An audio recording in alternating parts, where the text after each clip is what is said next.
a mí es con el respeto debido y de igual forma con el apelativo, porque yo no soy su amigo, sino que soy más amigo de la licenciada Nájera y soy auxiliar de ella, y de ustedes soy su compañero en la cátedra que estamos ahorita llevando.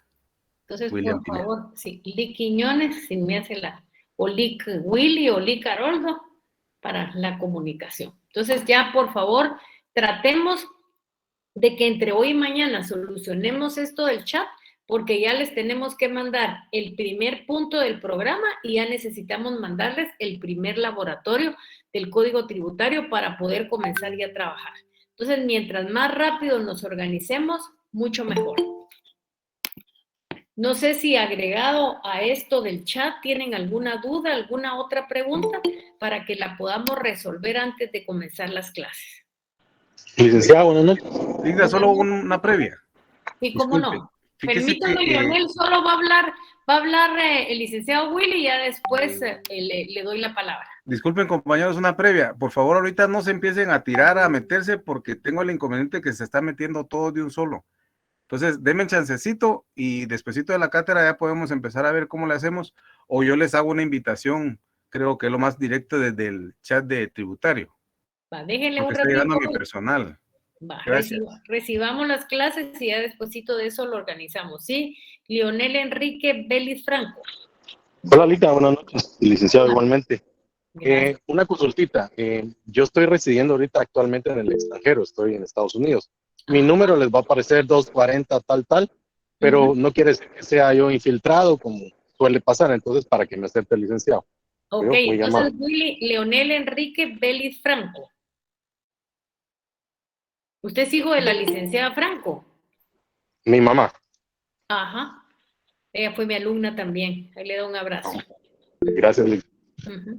Sí, Melanie Gisela Antonio, ¿qué manda? Melanie Gisela. No, se me activó la manita. No tenga pena, no se preocupe.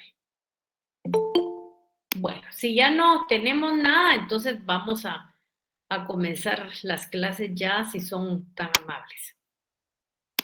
Bueno, vamos a regresarnos y luego entro todavía.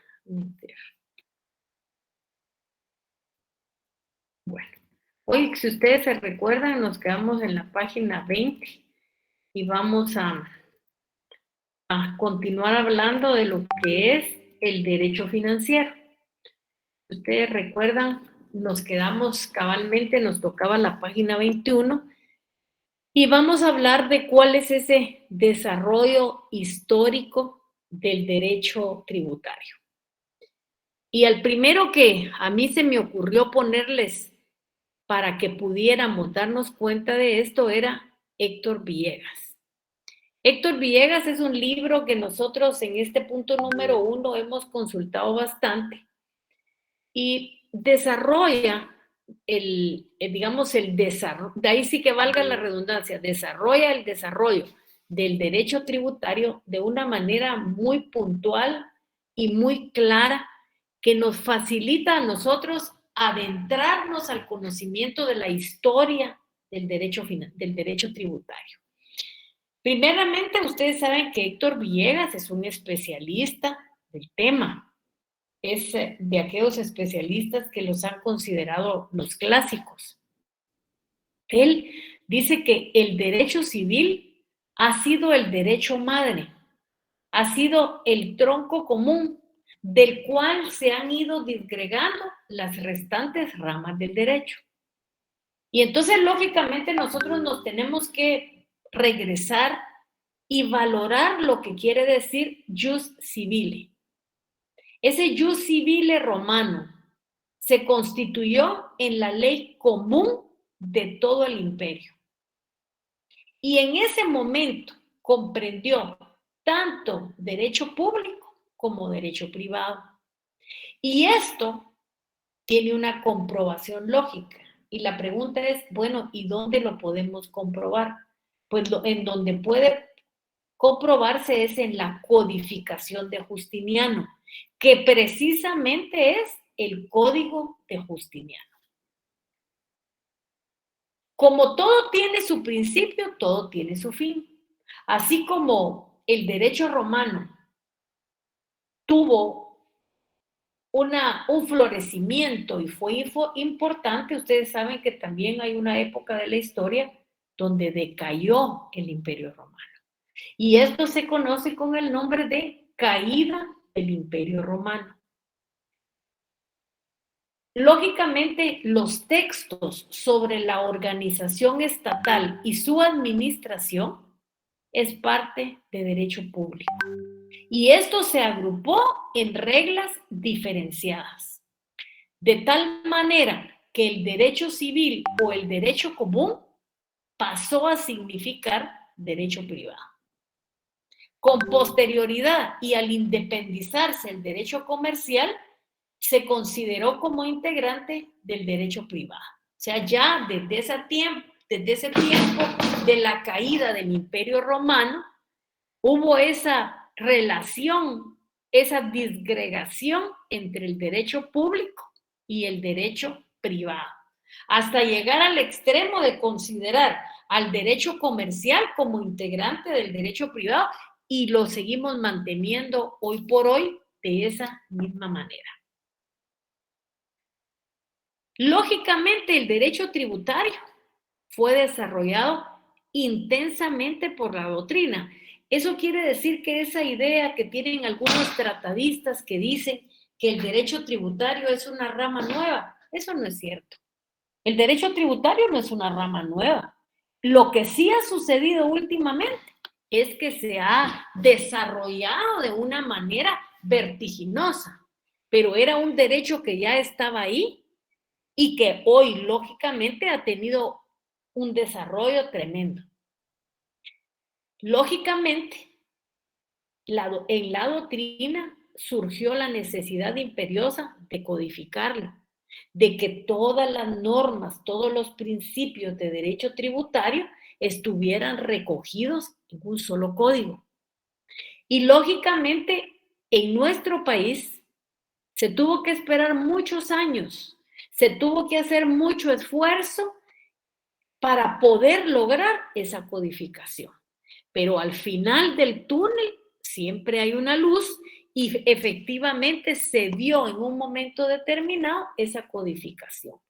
Y miren que quien inició esa codificación fue el Colegio de Abogados y Notarios de Guatemala, porque miraba esa necesidad para poder defender a los contribuyentes, que los abogados tuvieran todas las normas referentes a derecho tributario en un solo código, que les lógicamente no solo facilitaba la defensa, sino facilitaba en un momento determinado el trabajo que se estaba realizando.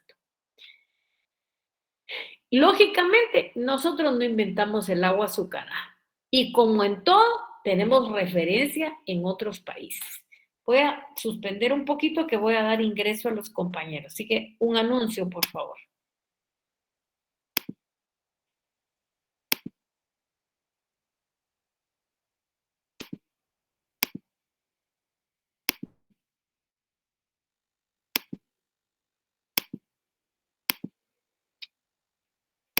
Bueno. Entonces, como les decía yo, nosotros no inventamos el agua azucarada. Al contrario, copiamos muchas cosas. Y entonces, ¿dónde se dio la primera manifestación de la codificación? Fue en Alemania, en un ordenamiento tributario de Reich, que fue una obra de Enno Becker y que fue sancionado en el año de 1919. Luego, ustedes saben que nuestro vecino México es muy desarrollado y lógicamente ha tomado muchas ideas de Europa y esta no fue la excepción. Entonces, lógicamente, tomando el modelo alemán, en México fue sancionado en el año 1939. Pero sí es de reconocer que desde ese primer momento de codificación en Alemania hasta llegar a México pasaron efectivamente 20 años para que pudiera llegar esa codificación a nuestro vecino. Luego se codificó en Argentina y esto fue sancionado en el año 1943. Lógicamente ahí ya no pasó tanto tiempo, pero sí pasaron 4 años. Y para que otra parte de América del Sur se diera Esa situación fue en el año de 1966, donde fue sancionado en Brasil. Para poder contar en toda América Latina con un código que codificara todas las normas de derecho tributario, se elaboró para América Latina el modelo de código tributario para América Latina. Ese modelo de código de tributario fue elaborado por los profesionales Ramón Valdés Costa, Rubens Gómez de Sousa y Carlos María Giuliani Fonrush. O sea, realmente 3 profesionales de peso completo que hicieron un modelo de código tributario para aplicarse en toda América Latina. Por eso, precisamente, cuando ustedes miran los códigos tributarios, son completamente parecidos. Es más, hasta la oficina tributaria en la mayoría de países del mundo se abrevia SAT, aunque en Guatemala es superintendencia, en México es secretaría, pero es esa referencia que estaba en el código tributario, en el modelo de código tributario para América Latina, hasta llegar en nuestro país, como se dijo anteriormente, luego de muchos intentos, de mucha lucha, de jugar un papel preponderante, fue sancionado en el año de 1991 el Código Tributario con el nombre de Código Tributario. Luego vamos a ver un punto muy discutido en la teoría que se llama autonomía del derecho tributario. Y aquí lo que se ha preguntado y la pregunta cajonera ¿es autónomo el derecho tributario o no? Entonces, durante lo largo de la historia se ha discutido mucho sobre esta situación. Y lógicamente esa discusión se ha centrado en el desarrollo de 3 teorías o 3 corrientes. Y la primera teoría o corriente que aparece es la teoría que niega todo tipo de autonomía del derecho tributario. ¿Por qué lo niegan? Porque ellos lo subordinan al derecho civil. O sea, ellos lo que dicen es que el derecho tributario está subordinado al derecho civil. Y lógicamente, si está subordinado al derecho civil, no es autónomo. Porque para poder ser autónomo se necesita tener ciertas reglas, ciertas leyes que lo hacen completamente diferente.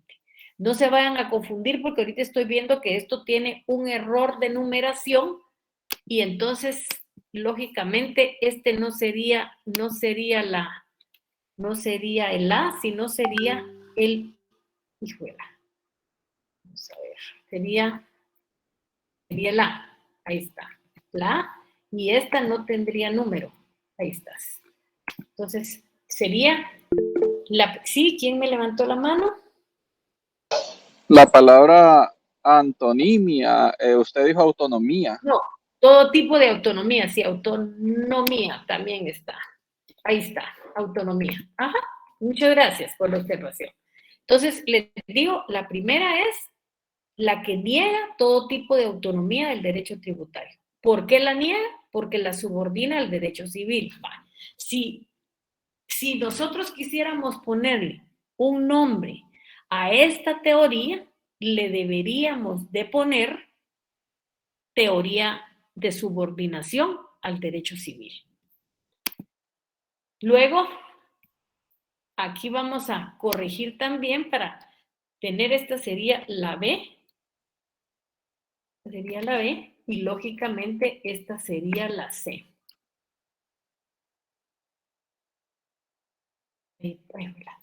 La C. Ahí está, puchica. Ahí estás. Vale, entonces, ¿cuál es la otra corriente? Es la B, y es la teoría que estima que el derecho tributario es una rama del derecho administrativo. ¿Qué pasó por ahí? ¿Quién está subordinando? ¿Qué manda? ¿Se les activó el micrófono? ¿Querían hablar? ¿Qué manda? Sí, se le activó el micrófono, ya. ¿Qué manda? Se le había activado el micrófono. Ah, bueno. Yo creo que ya lo arreglamos. Vamos a aprovechar para darle ingreso. Ya, muchas gracias, Heidi. Entonces vamos a continuar aprovechando. Entonces les digo que, lógicamente, esta teoría estima que el derecho tributario es una rama del derecho administrativo. Lógicamente, también está negando la autonomía del derecho financiero. Esta teoría tiene mucha relevancia. ¿Y por qué tiene mucha relevancia? Porque encierra mucho contenido. Y aquí hay una combinación que nos debería de llamar la atención. ¿Qué nos debería llamar la atención? Que aquí participan de esta teoría tanto los administrativistas, que son los defensores del derecho administrativo, y la otra parte son los especialistas en derecho tributario, porque ellos dos concuerdan en lo mismo. ¿Qué dicen los administrativistas? Ellos lo que dicen es que no es un derecho autónomo, sino que es parte del derecho financiero. Y aquí esa posición es secundada por los especialistas del derecho tributario, como son Gianni y Blumenstein. Y si ustedes miran, tampoco le dan autonomía al derecho tributario. Entonces aquí, en esta orden de ideas, podríamos decir que la primera teoría se llama subordinación al derecho civil. Y esta segunda teoría, la B, debería de ser la subordinación al derecho administrativo, para dejar una tercera tesis, una tercera teoría que considera que el derecho tributario sí es autónomo de las demás ramas del derecho. Y para considerar que es autónomo de las demás ramas del derecho, se considera que es una disciplina autónoma cuando aparece integrada por un grupo, eso quiere decir por un grupo de relaciones homogéneas, o cuando su contenido se constituye por normas de las mismas especies jurídicas. Lógicamente, entonces, nosotros la autonomía, ¿en dónde la ubicamos? ¿Por qué creemos que el derecho tributario es autónomo? Porque la autonomía de una disciplina jurídica entraña o desarrolla la afirmación de que un orden real de derecho está caracterizado por un objeto específico que se instrumenta en normas propias y se sustenta en conceptos y principios propios. Lógicamente, al iniciarse esta discusión, este debate que tiene que ver con la autonomía del derecho tributario, ¿esto por qué se dio? Porque cada vez que haya una nueva rama, esa rama debe de buscar su reconocimiento. Entonces, cuando se habló precisamente de esa autonomía del derecho tributario, era porque el derecho tributario estaba buscando un reconocimiento. Aquí el problema central se dio como una relación al derecho privado y concretamente al derecho civil. Tanto los civilistas y los administrativistas ayudaron a que este delito fuera reconocido como necesario. Y aquí nosotros tenemos que tener la relación de un autor que es importante, y es Trótabas, o Trotabas, como le dicen algo, pero no es de correr, es de apellido del autor, que es Trotabas. ¿Y qué dijo él? Él puso de manifiesto que la doctrina civilista partía de un error. ¿Y cuál era ese error? Considerar al derecho tributario como una ciencia secundaria, y que las diferencias entre el derecho civil y el derecho tributario obedecen a cuestiones de simple técnica fiscal. Y lógicamente nosotros podemos utilizar el derecho civil, pero tenemos en el derecho tributario normas diferentes que lo hacen autónomo. Entonces, ¿qué podemos concluir ahí? ¿Cómo podemos pensar esto nosotros? La primera pregunta que nosotros nos vamos a hacer es, ¿El derecho tributario es autónomo? Sí, es autónomo. ¿Por qué es autónomo? Porque su contenido se constituye por normas de la misma especie jurídica, sus propias doctrinas, sus propias figuras y sus propios elementos. No sé si tienen alguna duda, alguna pregunta, antes de entrar al punto número 2. Si tienen alguna duda, alguna pregunta, antes de entrar al punto número 2. Entonces, Willy les pediría que como ya terminamos el punto número 1, en el momento en que ya pueda, nos haga favor de enviárselo si es tan amable. Con Para muchísimo que gusto. ya tengan su contenido para su examen y al mismo tiempo, cuando podamos, ya les mandamos el laboratorio de los primeros 120 artículos del Código Tributario. Con muchísimo gusto, Linda. Gracias. ¿Alguna duda? ¿Alguna pregunta? Sí, Braulio, Gabriel. Sí, Lecta, buenas noches. Entonces la conclusión es que el desarrollo histórico del derecho tributario nos lleva a que es una rama del derecho que goza de autonomía. Así es, así es. Y los otros países que, porque de lo que estábamos leyendo, tuvo participación primero Alemania, México, Argentina, Brasil. De la codificación. Ellos lo que hicieron fue codificar en un solo instrumento jurídico todas las normas jurídicas y que nosotros al final ya tuvimos esa codificación. ¿En dónde la tenemos? En nuestro Código Tributario. O sea, para saber todo ese conjunto de normas que rigen el derecho tributario en su totalidad, usted solo basta con leer el Código Tributario. Pero anteriormente a la existencia del Código Tributario, si por ejemplo era del IVA, usted miraba la ley del IVA. Si era del impuesto sobre la renta, todo estaba en el impuesto sobre la renta. Y muchas veces conceptos generales estaban contrapuestos. ¿Y esto qué causaba? Esto lo que causaba era, lógicamente, que el litigante, a la hora en que tenía que defender a su patrocinado, tuviera un cúmulo tan grande de normas que no supiera cuál las iba a aplicar. En cambio, hoy tenemos todo bien codificado, bien ordenado en el Código Tributario. No sé si con eso me explico, Braulio. Igual con las resoluciones, ¿verdad, licenciada? De que le daba margen a los juzgadores de que juzgaran de conformidad con su criterio. Así es, exactamente, sí. Pero lo otro que le quería preguntar es, ¿los otros países qué concepto tienen? ¿Es autónomo o no es autónomo? ¿Esto es subordinado a algún otro? Para todos los países es autónomo.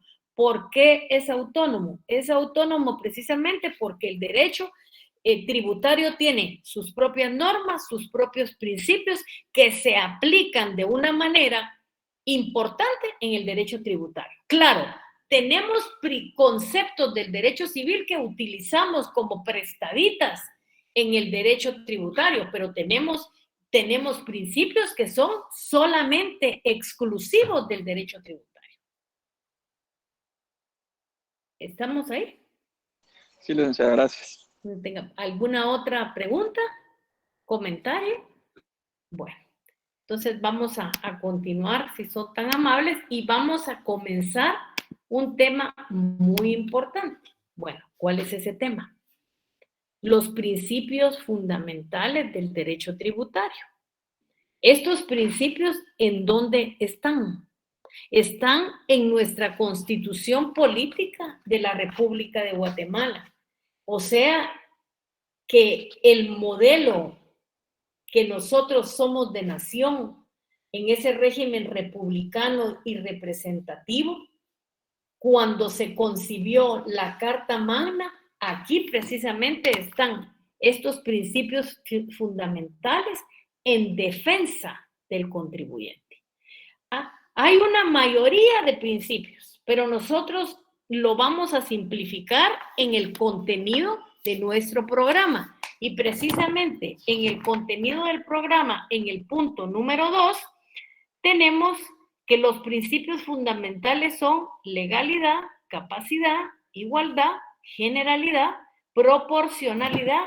Aquí creo que vamos a corregirlo porque generalidad. Entonces se nos fue una D, que está, y aquí proporcionalidad. También, proporcionalidad. Ahí está. Entonces, lógicamente sí tenemos que tener claridad en este tipo de cuestiones. Entonces, esos son nuestros principios de legalidad, capacidad, generalidad, proporcionalidad y el análisis de conformidad con nuestra ley.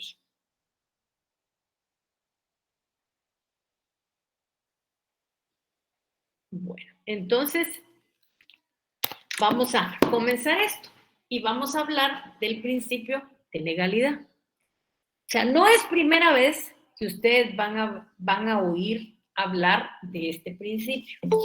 Este principio nosotros ya lo vimos el semestre pasado. Hoy, como quien dice, solo lo vamos a estar repasando. Pero vamos a recordarnos de ese principio de legalidad. Hay algunas legislaciones y algunos países que conocen este principio con el nombre de principio de reserva de ley. O lo encuentran como principio de legalidad o lo encuentran como principio de reserva de ley. Y es el principio base del sistema jurídico guatemalteco. Lógicamente, hacer el principio base del sistema jurídico guatemalteco lo hace un principio muy importante. ¿En qué significa este principio? Este principio es la sumisión del Estado ante la ley en materia tributaria. Ustedes saben que el Estado solo puede cobrar si la ley lo faculta. Por consiguiente, el Estado no puede cobrar tributos que no estén basados en ley. No puede exigirse un tributo si no está fundamentado en una ley que demuestre no solo su existencia, sino el deber del contribuyente de cumplirlo y el Estado de exigirlo. Yo siempre he considerado que este principio es como ese principio que obliga al Estado a respetar al contribuyente y que obliga a solamente cobrar los impuestos que están contenidos en una ley. Y lógicamente, si eso es lo que hace este principio lo que evita son arbitrariedades. No puede exigirse un tributo si no está fundamentado en una ley que demuestre su existencia, sino el deber del contribuyente de cumplirlo y el Estado de exigirlo. Yo les dije a ustedes cómo en esa relación jurídica tributaria se da precisamente estos elementos que estamos viendo aquí. O sea, el contribuyente tiene que cumplir con sus obligaciones y el Estado le exige al contribuyente el pago de sus obligaciones. Pero esto debe de estar contenido, ordenado por una ley aprobada por el Congreso de la República. Me voy a detener un poquitito aquí, solo voy a dar ingreso, por favor.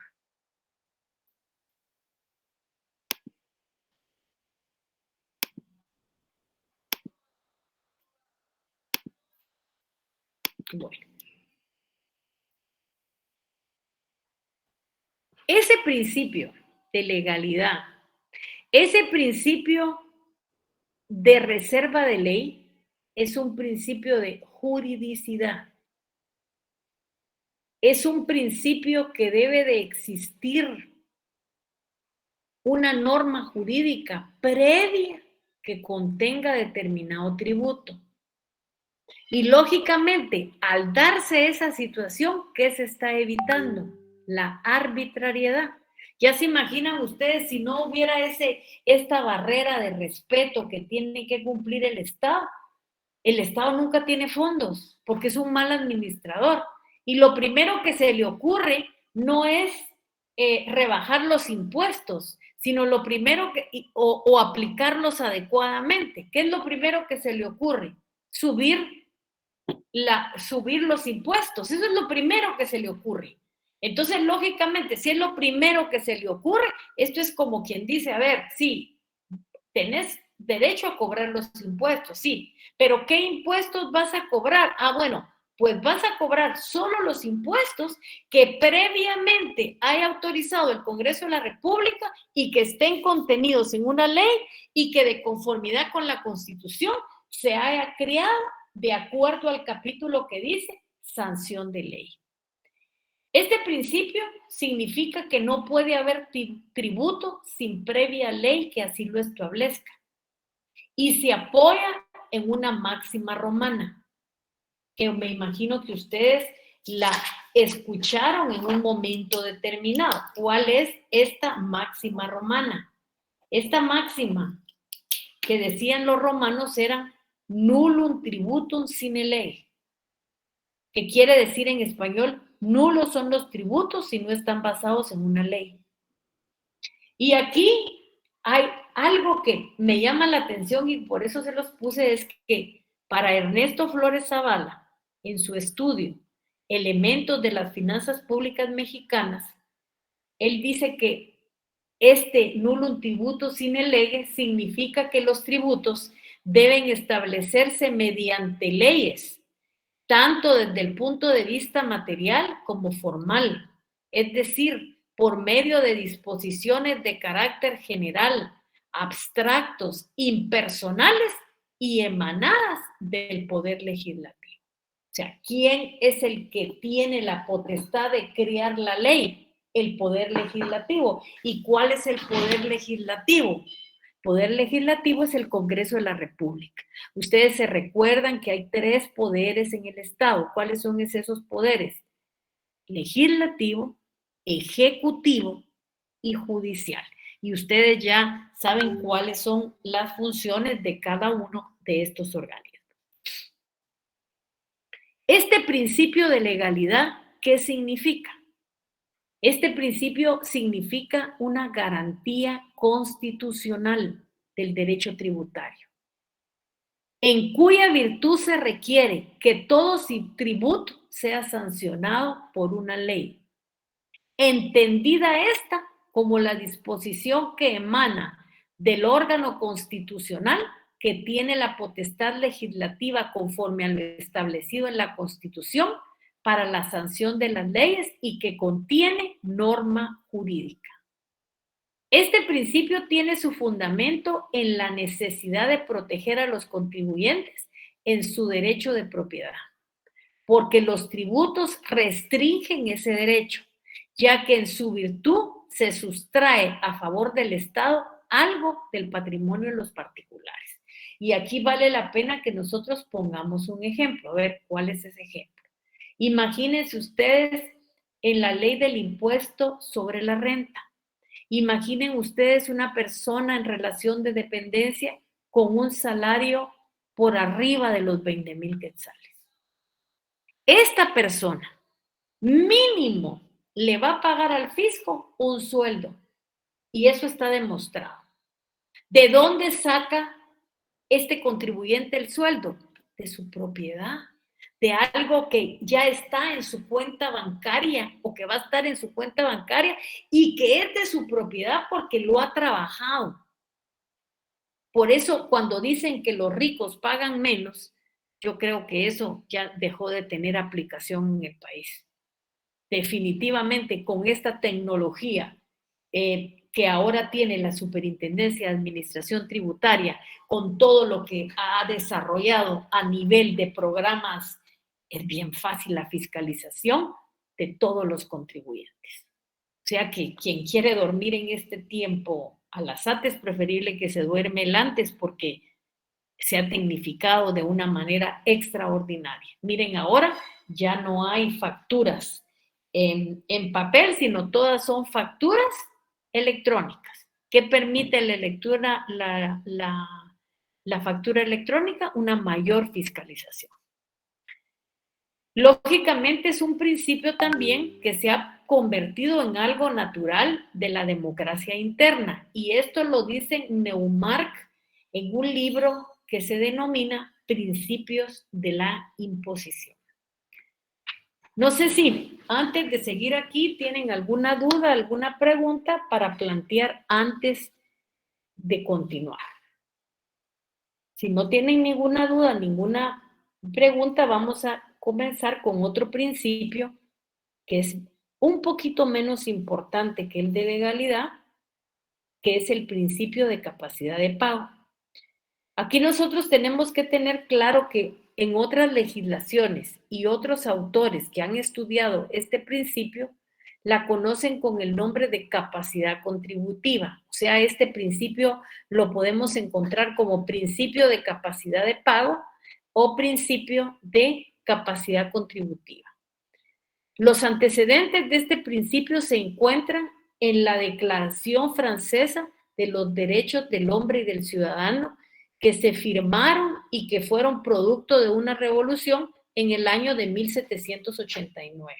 Y lógicamente ahí todos volvemos a ver en el tiempo a Francia, en donde precisamente se dio esta revolución francesa, cuyo objeto era la Declaratoria de los Derechos del Hombre y del Ciudadano, en cuyo año se desarrolla en el año de 1789.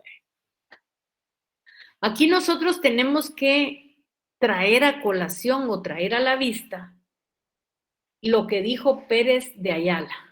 Pérez de Ayala es un autor citado por Héctor Villegas y él decía de una manera así algo chistosa y decía: la capacidad de pago es un principio que pocos se atreven a negar, pero que sin embargo cada quien entiende y aplica de manera diferente. Este principio también fue estudiado por Fernando Sáenz de Buganda y él supone, subraya que el sujeto tributario es el que tiene la titularidad de un patrimonio, de una renta, aptos en cantidad y calidad, para hacer frente al pago de un impuesto una vez cubiertos los gastos vitales e ineludibles del sujeto. Y ustedes lo miran, por ejemplo, en el impuesto sobre la renta cuando llenan su declaración. Ahí nos permiten hacer esa resta de los gastos vitales e ineludibles del sujeto. Pero en la misma ley nos ha puesto cuánto tenemos que gastar en alimentos, cuánto tenemos que gastar en vivienda y cuánto tenemos que gastar en educación. Nos han limitado, ahí nos han puesto un techo para este tipo de situaciones. Entonces, si yo les preguntara a ustedes, ¿qué debemos de entender por capacidad de pago o por capacidad tributaria? Esto es la capacidad que tiene la persona de soportar el peso de los impuestos, aunque se vea afectada la satisfacción de sus necesidades esenciales o las de su grupo familiar. Y aquí es importante lo que dijo García Belsunce, Horacio García Belsunce. Este principio consiste en la diferencia entre la renta bruta del contribuyente y la suma que resulta de adicionar a las erogaciones indispensables para su consumo un adecuado porcentaje de ahorro y capitalización. Este principio puede establecerse a través de los impuestos directos. Todo lo contrario sucede en los impuestos indirectos, en donde no se entra a considerar si el afectado está en la capacidad de pagar o no impuestos. Aquí cuando hablo de esto estoy obligada a preguntarles, a ver, díganme el nombre ustedes de un impuesto directo. A ver, ¿cuál es un impuesto directo que ustedes conocen? El de circulación de vehículos. Exactamente. A ver, otro impuesto directo. El YUSI. El YUSI, el impuesto único. ¿Cómo se llama ese YUSI? Impuesto único sobre el inmueble. Exactamente. A ver, ¿qué otro impuesto directo conoce? A ver, ¿qué otro impuesto? ISR. El impuesto sobre la renta. Así es. Ahora, alguien dígame quiénes son los impuestos indirectos. Póngame un ejemplo. El IVA. El IVA, exactamente. Y aquí siempre me gusta poner este ejemplo porque nos da mucha claridad. Ubíquense ustedes que hoy en la tarde, antes de entrar a clase, pasaron al supermercado La Torre porque necesitaban comprar lo esencial. Resulta que estaba la caja 1 y la caja 2. En la caja 1 están ustedes, estudiantes de Derecho, sin un trabajo determinado. Y en el otro estaba el gerente de la portuaria Santo Tomás de Castilla. Pero resulta que los dos querían comprar 1 litro de leche. Ese litro de leche le costó 15 quetzales tanto al de la caja 1, que son ustedes, como al de la caja 2, que es el gerente de la portuaria.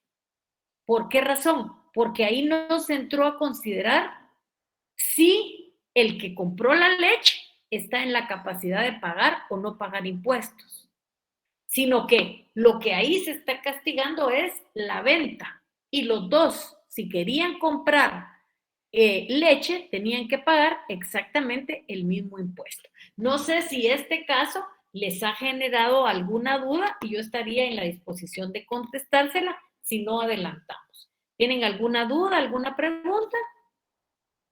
Bueno, sigamos entonces. Ahora vamos a entrar al principio de igualdad, que sigue siendo un principio constitucional. Cuando yo les digo un principio constitucional es que está contenido en la Constitución de la República. ¿Qué señala este principio constitucional? Que todos los habitantes son iguales ante la ley y que la igualdad es la base del impuesto y de las cargas públicas. Todos los ciudadanos deben de colocarse ante el fisco en igualdad de condiciones para evitar arbitrariedades. Si dos personas están en igualdad de condiciones, deben de ser tratados de igual manera. Pero ojo, esto no significa, esto no quiere decir que tengan que pagar lo mismo, sino que lo que se quiere es que sean tratados de la misma manera, de la misma condición. Este principio no se refiere a la igualdad numérica. ¿Por qué? Porque la igualdad numérica lo que daría es mayores injusticias, sino está referido a la necesidad de asegurar el mismo tratamiento a quienes estén en situaciones iguales, con exclusión de todo distingo arbitrario, injusto, hostil contra determinadas personas o categorías de personas. Y aquí el referente de estudio de este principio es Adam Smith. Y Adam Smith, si ustedes tienen algún tiempo de leer este libro, tal vez no ahorita, porque ahorita están dedicados a su estudio, pero ya cuando ya hayan cerrado su currículum y el año entrante, lean La riqueza de las naciones. Lean el análisis que desde hace 500 años se escribió y que hoy por hoy sigue siendo válido. Este Adam Smith reflexionaba sobre la idea de que los súbditos debían contribuir con el Estado en proporción de sus respectivas capacidades, lo que significa imponer la misma contribución a quienes están en desigual situación económica. Y él decía que eso era tan injusto como quienes tengan iguales medios sean gravados de manera distinta. O sea, sí es un libro que de una manera muy clara nos da el pensamiento en el trazo de los impuestos, y esto lo hace Adam Smith. Y aquí es importante que consideremos lo que dice Giuliani von Rusch. A ver, ¿qué dice Giuliani von Rusch? Él dice que cuando nosotros hablamos del principio de igualdad, esto es inseparable de la concepción democrática del Estado, que recibió su primera formulación legal en el derecho público y surgió de la Revolución Francesa por oposición al régimen de privilegios de la época precedente. Por eso, hay muchas personas que dicen que ya las leyes tributarias no pueden tener ni excepciones ni beneficios tributarios. Dice que hoy por hoy todos los obligados de conformidad con la ley deben de pagar impuestos. Y aquí deberíamos de comenzar a hablar de otro principio importante y es el principio de generalidad. Este principio nosotros lo hemos estudiado en base a lo que dice Héctor Villegas. Héctor Villegas lo ha incluido en su libro Curso de Finanzas, Derecho Financiero y Tributario. ¿Y qué dice Héctor Villegas? Héctor Villegas dice algo importante que está aquí, dice, alude al carácter extensivo de la tributación y significa que una persona física o ideal se halla en condiciones que marcan según la ley. Y ahí se da la aparición del deber de contribuir. Este debe de ser cumplido cualquiera que sea el carácter del sujeto, categoría social, sexo, nacionalidad, edad o estructura. Eso le llama poderosamente la atención a Adam Smith y lo señala importantemente cuando analiza el principio de generalidad. Y entonces yo ahorita pienso que ustedes están preguntando, bueno, ¿y este principio a qué se refiere? O sea, a general para todos. Entonces, este principio tiene más aspecto negativo que positivo. No se trata de que todos deban pagar tributos, sino que la generalidad. Sino que nadie debe de ser eximido por privilegios personales de casta, de linaje o de clase. Y aquí nosotros debemos de entender una cosa, y a ustedes no se les debe de olvidar, que el gravamen se debe establecer de tal forma que cualquier persona cuya situación coincida con la señalada en el hecho generador del tributo debe quedar sujeto a él. Cuando ustedes, porque eso ya lo vieron el semestre pasado, están oyendo hecho generador, inmediatamente deben de pensar es ¿qué origina el impuesto? ¿Qué hecho es el que está generando el impuesto? Por ejemplo, en la ley de circulación de vehículos, ¿cuál es el hecho generador? El hecho generador es que una persona tenga un bien ecuestre, marítimo y aéreo y que tenga que pagar el impuesto correspondiente. Entonces, lógicamente, esto lo tenemos que tener claro. Igual, ¿qué pasa, por ejemplo, si ustedes no tienen un vehículo ni terrestre, ni marítimo, ni aéreo? Pues ahí la ley puede quedarse. Pero en el momento en que ustedes compren su carrito, inscriban su carrito y que les aparezca ese carro en su identificación tributaria, tendrán que pagar impuesto. Mínimo, pero mientras el carro circula, ustedes tendrán que pagar el impuesto. Ah, bueno, choqué el carro y el carro está inservible. Ok, denle de baja al vehículo. Me robaron el carro, denle de baja al vehículo. Y eso, lógicamente, es lo que exige ese principio de generalidad. Lógicamente, la generalidad tiene límites. ¿Y cuáles son los límites de la generalidad? Las exenciones y los beneficios tributarios. Cuando ustedes miren las leyes en concreto que tienen impuestos, van a ver que siempre hay exenciones. Uno de los que siempre aparecen en las exenciones y están contenidas en la Constitución Política de la República es la Universidad de San Carlos de Guatemala y las universidades privadas del país. Si ustedes se recuerden, todo el mundo habló de la ley de la maquila. Todo el mundo habló. Y aquí durante mucho tiempo hubo muchas maquilas que no solo significaban una fuente de trabajo para todos los ciudadanos, sino que en su momento determinado significó que también la ropa que no se iba al extranjero se pudiera comprar ya no en la paca, sino donde los chinos, pero ahora los chinos se acabaron. ¿Y por qué se acabaron? Porque ya no hay beneficios tributarios. ¿Por qué? Porque Guatemala dejó de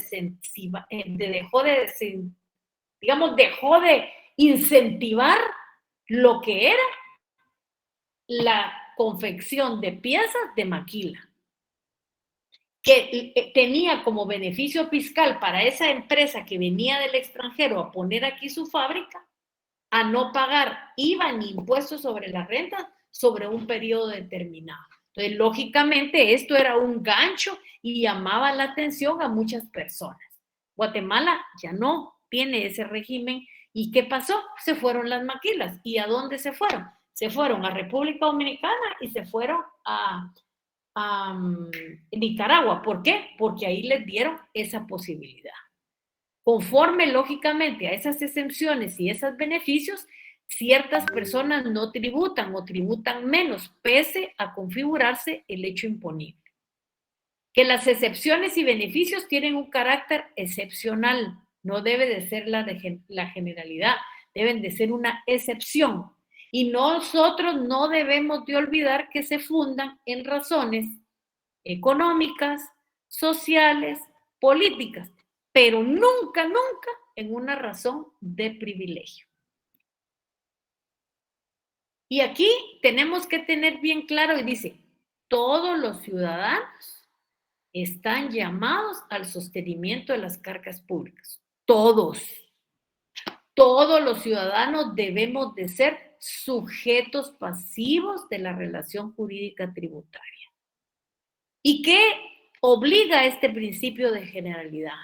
Este principio de generalidad obliga a que no haya discriminaciones arbitrarias a la hora de imponer tributos y que paguen todos los comprendidos en las mismas circunstancias. Lógicamente, esto no significa la generalidad que todas las personas deban pagar impuestos, ni todos en la misma proporción. Si, por ejemplo, usted no tiene un vehículo, ¿y por qué va a pagar el impuesto de circulación de vehículos? Si usted no es ni propietario ni poseedor de un bien inmueble, ¿y por qué va a pagar el impuesto único sobre inmuebles? Y si usted no tiene un trabajo en relación de dependencia, y si usted no tiene un bien que alquilar, ¿por qué tiene que pagar impuestos sobre la renta? Entonces, esto no significa, de acuerdo al principio de generalidad, que todos tengamos que pagar impuestos. No es eso que la generalidad. Ni todos vamos a pagar la misma cantidad de impuestos, sino que todos aquellos que estén comprendidos en los supuestos contenidos en las normas legales soportan la carga sin excepciones injustas. Entonces, sí consideren esto. La generalidad no es general para todos, sino que todos aquellos que están comprendidos en los supuestos de las normas legales soporten la carga sin excepciones, sin esos beneficios tributarios, sin esos límites de la generalidad. Hay excepciones y rebajas, pero por motivos fundados. Las personas sin capacidad contributiva no deben de pagar impuestos. Y quienes tienen más capacidad contributiva tienen que pagar más. Yo me recuerdo que aquí tenemos una cantaleta desde hace años y la cantaleta es que los ricos no pagan impuestos y que no pagan impuestos. No, eso probablemente sí fue en un momento determinado, pero hoy, por ejemplo, la SAT tiene organizada hasta una sección de contribuyentes especiales. Y esa sección de contribuyentes especiales no van a creer que son 10,000 personas, son 80 y no pasan de 100, con una gran cantidad de auditores que permiten la fiscalización. O sea, no crean que a mí se me olvidó pagar hoy, que tengo que pagar en 15 días. Claro que la SAT me recuerda que tengo que pagar. ¿Por qué? Por esa tecnificación que para todos tienen que ser importante. El principio de igualdad y el principio de progresividad deben de relacionarse, deben de conjugarse con el principio de generalidad. O sea, debe de haber relación entre la generalidad, la igualdad y la progresividad. Y aquí nosotros tenemos que saber, y eso lo dice nuestra Constitución. Si ustedes miran el artículo de la Constitución dice que nuestro sistema tributario debe de ser justo y se debe de inspirar en los principios de generalidad, capacidad económica, igualdad y probidad. Y en este aspecto de la probidad está metida la corrupción que nos tiene ahogados, que es un monstruo de dos cabezas, pero que para funcionar necesita que las dos cabezas jalen. Si ustedes, sin ofrecer dinero no hay corrupto. El corrupto se hace porque hay alguien que le paga dinero, pero es lo que nos está ahogando en la mayoría de países de América Latina. Y yo creo que quienes están, digamos, más que dados al cambio, son ustedes con esa sangre nueva que puede cambiar el mundo y lógicamente, ¿por qué no van a cambiar lo pequeño que sería el país? No sé si tienen alguna duda, alguna pregunta, aquí estoy a su disposición. Ustedes mandan si tienen alguna duda, alguna pregunta, antes de que finalicemos la clase el día de hoy. Estoy a su disposición. Bueno, si no tienen, no hay ninguna duda, ninguna pregunta, todo quedó claro. Todo bien por mi parte, licenciada, gracias. Gracias. Bueno, entonces, si es así, pasen feliz noche, buen fin de semana, traten de estar en su casita para evitar el COVID y que todos estemos bien. Así que entonces,